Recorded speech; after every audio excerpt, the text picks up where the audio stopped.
Hi, and welcome to another OpenMarch tutorial. In this tutorial, we're going to talk about how to customize the field or grid to exactly what your ensemble needs. OpenMarch is really special in that it allows you to define your field in anything that is rectangle shaped. So we support any type of football field that you want, any type of indoor floor, or any sort of stage, anything like that. So for example, if you practice in a parking lot and you only have up to the back hashes and the 30-yard lines, you can achieve that with OpenMarch.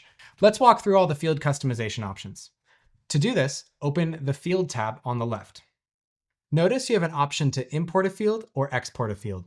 If you notice that you're writing for the same football field, indoor floor, or parking lot, this is a really good way to save your settings for another time. First off, you'll notice that we have a handful of templates. You might not need to customize your field at all if one of our templates work for you. We have our default, which is a high school football field with no end zones, but we also have a college football field with or without end zones, a pro football field with or without end zones, and a plethora of indoor floors with both a 24-inch step size and a 6-to-5 step size. Let's see what it looks like if we change to a high school football field with end zones. Notice you have a warning pop up. Let's ignore that for now because it's probably not important, and then press apply. That warning actually was important because you'll notice that our marchers have shifted a little bit. Anytime you change the size of a field in OpenMarch, currently it locks all of the marcher's coordinates to what it was on the top left. So make sure that you adjust your field size before you start writing a lot of pages. But in this case, you can see that we have the end zone of the football field with the high school hash. Let's say we want to have a college football field. Press college with end zones, apply, and you'll see that the hashes have changed. On a college football field specifically, we have two back hashes. This is pretty typical for learning drill on a college football field where you have a grid back hash and a real back hash. This is because the real back hash isn't necessarily a friendly interval from the front hash, so a lot of drill writers just decide to have two. Now let's check out one of our indoor templates. Let's select the 90 by 50 24-inch grid. Press apply. You'll notice that we have an indoor grid now, but a lot of our marchers seem to not be on the field anymore. This is again because it's all relating to the top left corner. Now let's go ahead and select another one, perhaps 50 by 90 6-step size. And this is exactly the same size. Something that's really special about OpenMarch is you can choose the actual size in inches of your step size, which we'll get to a little bit later. But notice with the 50 by 90 field or grid, it's exactly the same dimensions, and the only thing that's changing is the grid inside. Now, let's go ahead and dig into customizing this field exactly to how we want it. We have 4 tabs: General, Checkpoints, Image, and Theme. Let's look at what General is. We have a name, which doesn't actually mean anything. It's just for you. So for example, I might say very cool high school. The step size is 30 inches. If you live in metric land, you can switch it to metric, which in this case is 72.2 centimeters. It'll automatically convert between metric and imperial if you choose to do that. We have a half line interval, which is a little bit more obvious with the football field. Actually, let me show you that. The half line interval is where you see these slightly darker gray lines show up. So, for example, if we go to the View tab and you toggle half lines, you'll see them appear on or off. If we set the half line X interval to 5, you'll notice that everything kind of seems wonky. This is because every interval and everything about a field is related to the center of the field and the front of the field. When we set our half line interval to 5, it's because every one of these darker lines is showing up 5 steps further from the center yard line. This looks really, really, really bad when we have 8-step checkpoints, but it might make sense in your use case. For example, if you have a 6-to-5 grid where there is 6 steps between each yard line, you might want this half line interval to be at 3. For now, let's set this back to 4 and go back to our indoor floor.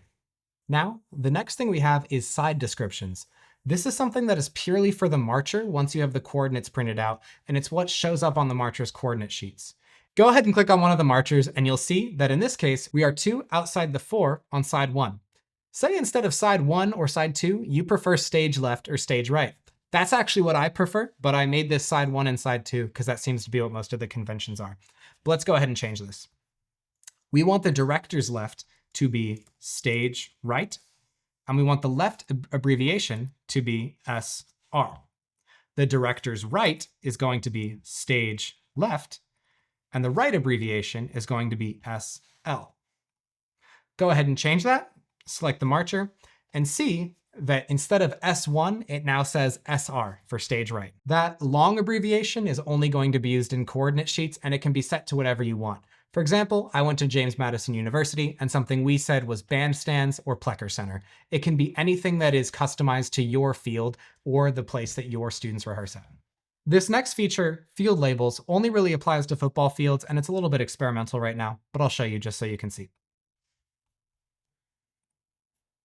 Field labels are the labels of the numbers on the field. This is basically only used for football, and we eventually want to let this be edited, but for right now, it's manually set by us for high school, college, and pro. We tried to make it as close to what the standard specification was for high school, NCAA, and NFL. The last thing in this general page is the external labels. Say you think these labels on the outside are pretty ugly, you can just turn them off. So if I don't want them on the top, I can just get rid of them. Don't want them on the bottom, get rid of them. Or I don't want them at all, just get rid of them. Whatever you set here is how your field is eventually going to print out as well. That's all for the general tab. Let's move on to the checkpoints tab. This is the bread and butter of how you customize a field in OpenMarch. It's a little in the works on the UX side, but it's definitely usable. And if you have any questions about it, please reach out to us. Let's hop in. We have two types of checkpoints that we need to be worried about. X checkpoints, which go side to side, and Y checkpoints, which go up and down. X checkpoints are things like yard lines or end zones, anything that goes side to side. Y checkpoints are things like front sidelines, front and back hashes, back sidelines, stage fronts, anything that goes up and down. To make this a bit easier, let's switch to a football field. Let's have a look at the X checkpoints of this high school football field. Notice that the 0-yard line is at negative 80 steps, the 50-yard line is at 0 steps, and the other 0-yard line is at positive 80 steps. This is because every X checkpoint in OpenMarch is defined from the center. Anything to the director's left is going to be negative, and anything to the director's right is going to be positive. Let's mess around a little bit with this field to see what we can do. If we change the 45-yard line to negative 7 steps, let's see what that does. We see that it moved by 1 step. Let's make it negative 5. See, it moved again by 3 steps in this case. Let's see what a marcher thinks about this. If we put a marcher on the 50-yard line, you can see on the right here that it says on the 50-yard line. If we put it on our new 45-yard line, you'll see, even though that it's in a different place, it does say on the 45-yard line. If we put it back in the old spot, it'll say 3 outside the 45. Let's go ahead and fix this. Now it says on the 45. You can mess around with this, and you can also add extra checkpoints if you'd like. So let's say I want a new checkpoint where I define the, let's say, I'm going to call it the 37-yard line. The short name can be 37, and the field label, let's just do like UI or something. Great. Let's put this on the director's right and define 37 steps. Let's check the field, and we'll see. This looks really ugly, but it's there. Field labels are still a bit experimental, so feel free to get rid of them if you don't want them for now. There's a couple other options that you have with X checkpoints. You can press the invisible toggle to make them invisible, just like that. You can press the Use as Reference button to make the marcher use that coordinate as a reference or ignore them. Let me show you what that means. Click this marcher that was on the 45-yard line, and you see that it says on the 45-yard line. Deselect this Use as Reference button, and notice that it no longer cares about this. This is really good if you want to set custom hashes, like for the college football field. Speaking of which, let's look at Y checkpoints. And we're going to look at these for the college football field.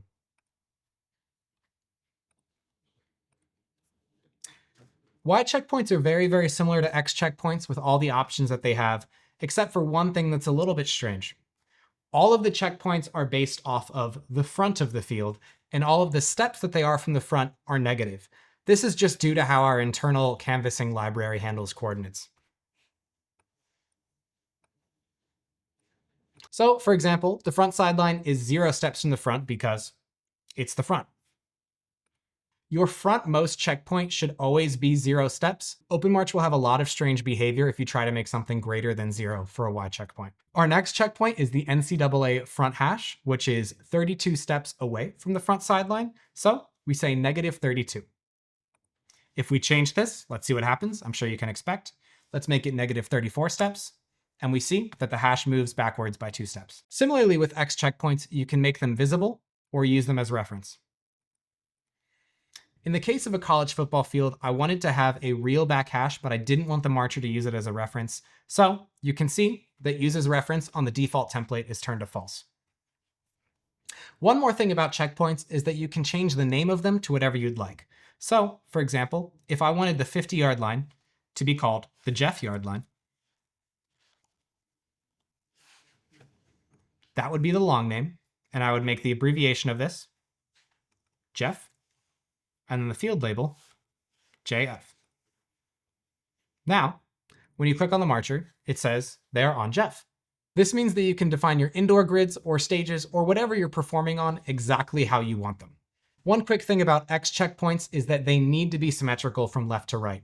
So for instance, if I make a new X checkpoint that is -100 steps away from the center, OpenMarch is going to give me a warning. And it says the left and rightmost X checkpoint must be equal. To get rid of this warning, simply make another X checkpoint that is +100 steps. And you'll see that we created a very large end zone. This process might be a little bit tedious for now, but we're working on it to make it better. Please give us your feedback, and if you have any trouble when making your X checkpoints or Y checkpoints, please let us know on Discord, Facebook, or email. We have 2 more things for field customization. Let's switch back to our indoor floor. It's very common in the indoor world to want to write drill based on the pattern that is on your floor. This is why OpenMarch lets you import your own custom field image so that you can write exactly to what your performers are going to be on. Click the Customize button, go to the Image tab, and now you'll see a bunch of settings involving the image. Press the Import Image button. You'll see a file dialog pop up, and I'll import the image that I have. Now, the image on the field might not appear until after a refresh. If OpenMarch doesn't refresh for you, give that a Command R or Control R. Great. You'll see that the image now shows up on our field, but there's a bit of a problem. You might notice that your lines are a little bit hard to read and your marchers are a little hard to read. Because of that, you can adjust the theme of your field to whatever you want. So let's go ahead and do that. Open the Field Customize tab and click on the Theme tab. The first thing we have is primary lines, which is what our primary checkpoints, things like yard lines or X and Y checkpoints, are going to be. The default for this is black. Let's set this to white, press save, and you'll notice that there it is. Everything has changed. Our secondary lines are the half lines that we have in between. On a field like this, we don't really have secondary lines, so we can try to change it, but nothing changes that much. Our grid lines are what represent our one-step grid. Let's go ahead and just change the transparency of this to be around 37. We can do this with this bottom dial here, or adjusting this A or alpha value. Great. This looks so much better. But you'll notice that the marcher number text is actually a lot harder to read. Because of this, you can actually edit the color of the text that the marcher has. Let's change that to white. That needs to appear after a refresh. Give that a refresh. And now our marcher text is white. You can play around with all of the things that you can customize in the field. Some of them are self-explanatory, and I'll let you explore that yourself. The last thing with the image is if your image isn't an exact fit to your floor, you have a few options for how you can align them. In this case, it actually is a pretty good fit, but let's make it to a floor that isn't as good of a fit.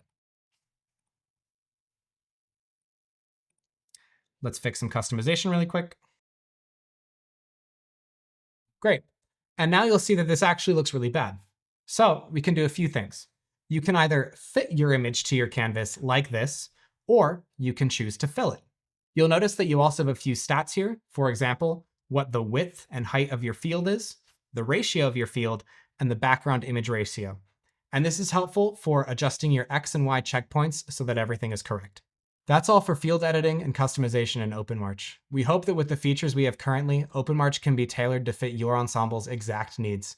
If you think that we've missed something or there's gaps in our features with field customization, please reach out to us on Discord, Facebook, or email so we make sure that OpenMarch can be a great fit for you and your ensemble. Thanks for watching.